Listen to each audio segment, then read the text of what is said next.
And I could summarize everything what I'm talking in just one view graph, but we are now so many people here that I thought I will bring at least one view graph for each of you. Sorry, it will take a little bit longer. The Moon Village. The question is why? If you ask an astronaut coming back from the moon, why did you do that? And he might answer, because it worked. This is not sufficient. It's nice for us who we are baptized by the water of space, but for the public we have to deliver more than that. And therefore, now I take a long time to come finally to the Moon Village. You have to wait for that. First of all, why are we doing something? If you're looking about why are you doing something in your personal life, either as an institution or as a private person, then there are at least three different types of actions, of motivations. One is you are worried about something. This is typical German. So the German Angst, disadvantages, concerns and fears. And of course, climate change is also a part of it. The other one is we are curious, we are fascinated, we are happy about something. Maybe we also want to make some business out of it. And then there is a third, and this is the most difficult one, and we were talking in the panel already about that. This is responsibility. So this is the most difficult one because you do not see an advantage directly for you, but maybe for your children, your grandchildren, or even later on. If we look into today's world, we can be worried, and many people are worried. For instance, for economic crisis, for instance, about the question of migration, the refugees. Of course, climate change is one, and if we look to yesterday, the terrorist actions in Brussels and also here in Paris we had. All these aspects can frustrate a person. Not only a person can frustrate a whole generation. And we are depending on the next generation. Therefore, to look into this is of importance for me. And at the same time, to look into the future and to develop the future. And what we can do is we cannot decide about the future. And we should not try to decide about the future. But what we can do is, maybe we can prepare it, we can make it possible. And this is, from my point of view, also the responsibility of space agencies, be it national or be it like we are the European Space Agency. So to provide activities and to do activities which make the future possible. And one is monitoring, as we learned in the previous panel, to monitor the climate change and to give information then to politicians, but also to help with very concrete actions how to overcome the problems of climate change. Space can do a lot of that. But still then, we need to give more than just solutions for the practical questions. If you look in the past, you see here on the left-hand side, the American side, and the right-hand side, the Soviet Union, as I showed it at that part.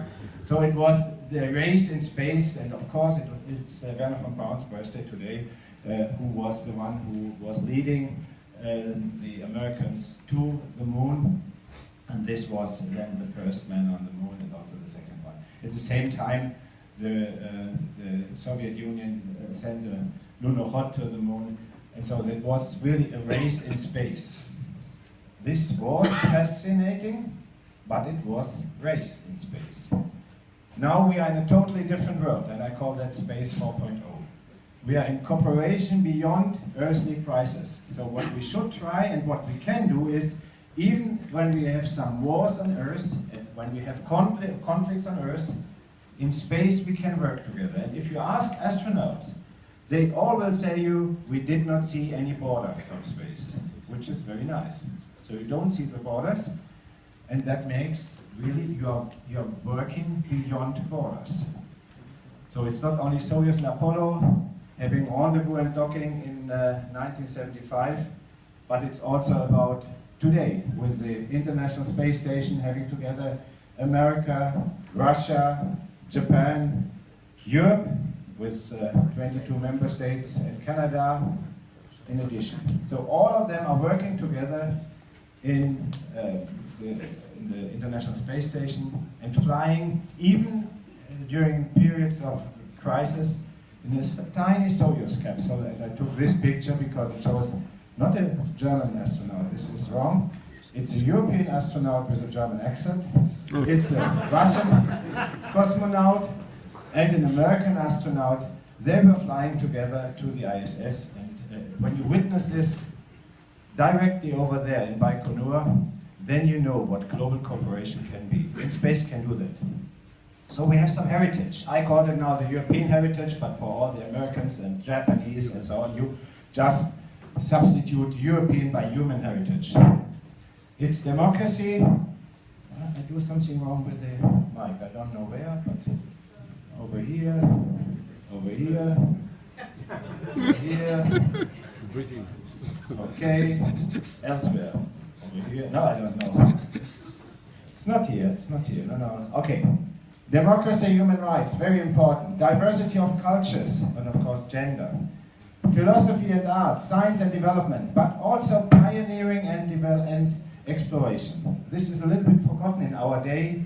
Nowadays, when we are talking about return of investment the very next day, that seems to be the most important question. But looking back, Christopher Columbus, of course, all of you know. South Pole, the first exploration to the successful exploration to the South Pole with Roald Amundsen.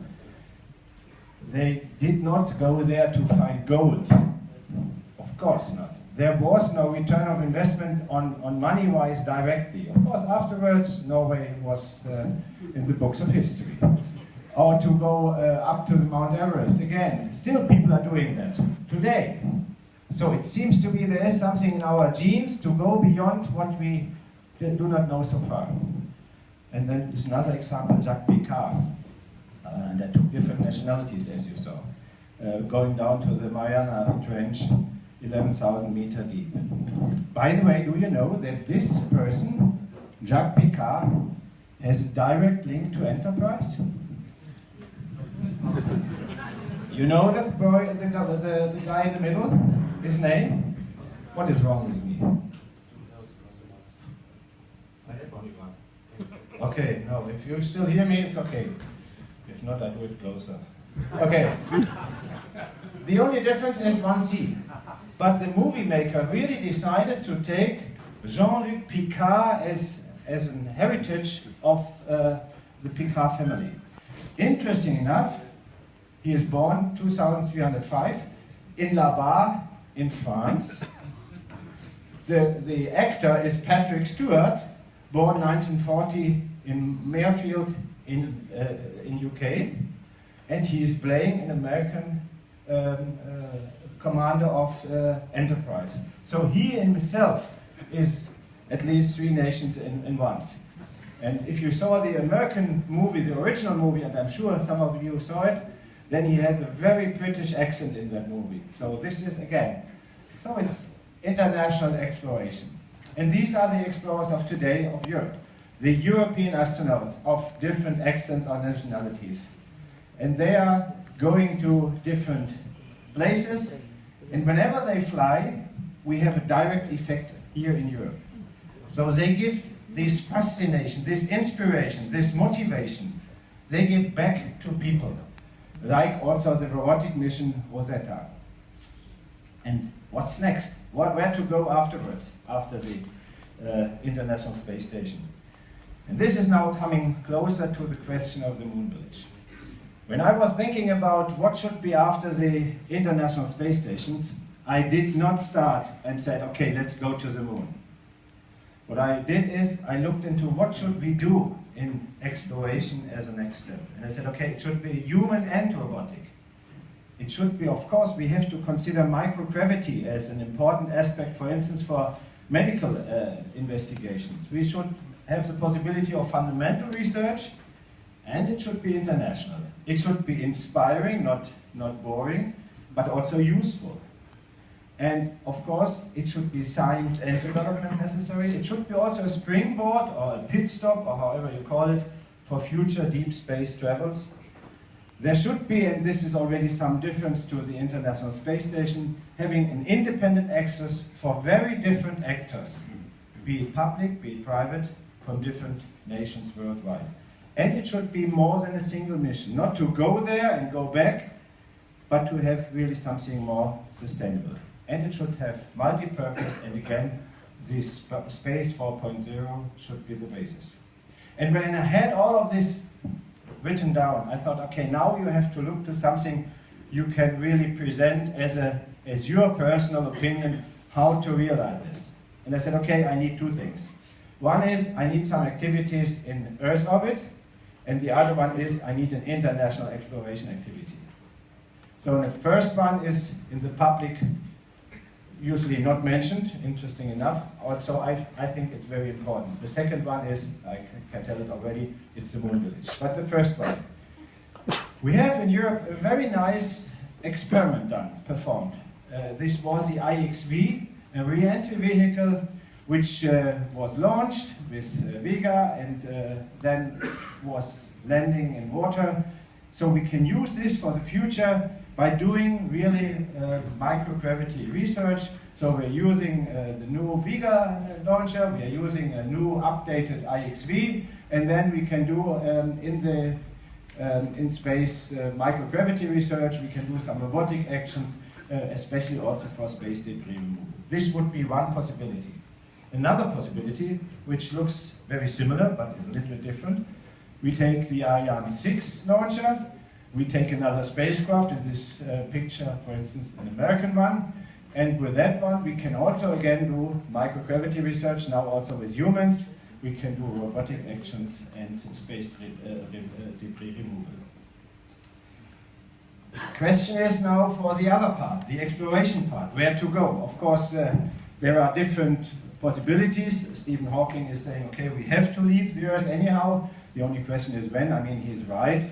The sun will explode in about 3.5 billion years or something like that. Nobody knows exactly. So we better be prepared, which is not tomorrow, and we should not leave the Earth because we get not rid of the climate change, but anyhow, it's in our genes to go. And this is a word of a philosopher who can say that much better than a civil engineer. We will not see this from exploration until we come back to where we came from and see the place for the first time. I don't understand, but I think it's a very nice sentence, and therefore I used it.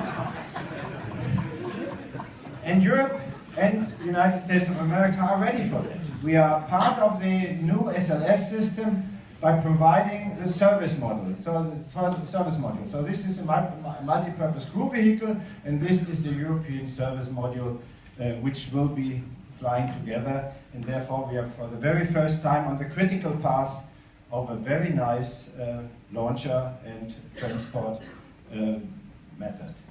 And the question is Mars really the next destination? Next, that's the question. Okay, we are going there since last week. We are on the way to Mars with our ExoMars mission again, after we had Mars Express. And I hope that everything will be going fine. We will have also a lander, a demonstration lander on this mission, and then in the next step we will have also a rover on Mars, and we will look for life by drilling a hole in the surface of Mars to look whether there is something what we call life.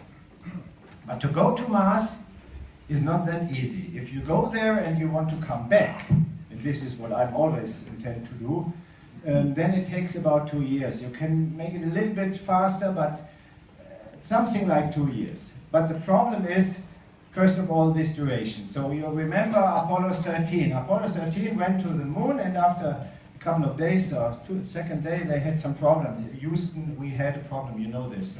They did not say, Houston, we have a problem. They said, we haven't had a problem. But anyhow, they had a problem, but it was solvable by just flying around the moon and come back. If the same happens on the way to Mars, you are lost. Because 2 years waiting until you come back is not really a nice solution. So if we want to land people on Mars, we need a rocket to get them back. So propulsion is a problem. Safety and security, health, psychology, radiation, and also communication. So we have a lot of problems. I'm sure humans will go to Mars, but the question is, will it be really the next destination? And therefore, I proposed, and I'm still proposing, a sustainable moon service operations. This is the serious word of what everybody is calling